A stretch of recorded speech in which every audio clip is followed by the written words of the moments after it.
তোমাদের সাথে তো মৌলবাদীরা আছে, চোরমোনাইরে তোমরা কেন রাখছো মৌলবাদীদেরকে? সে ওখানে গিয়াও জি স্যার, হ্যাঁ আমরা তো স্যার ওদেরকে ভালো করার চেষ্টা করতেছি। প্রথম যুক্ত হচ্ছে আমাদের চরমনের সাথে।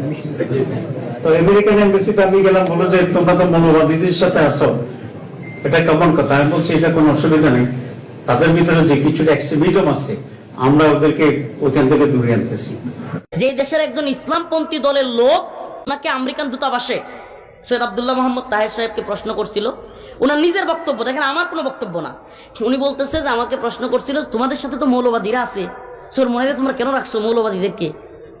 সে ওখানে গিয়াও জি স্যার, হ্যাঁ আমরা তো স্যার ওদেরকে ভালো করার চেষ্টা করতেছি। কারে জবাব দেয়? মানে আল্লাহরে প্রভু না মাইনা আমরা এই আমেরিকা এবং পশ্চিমকে প্রভু মানতেছি। গায়ে লাগলে কিছু করার নাই, কিন্তু আমাদেরকে বলতে হচ্ছে ভাই। প্রিয় ভাইরা, আমার বন্ধুগণ,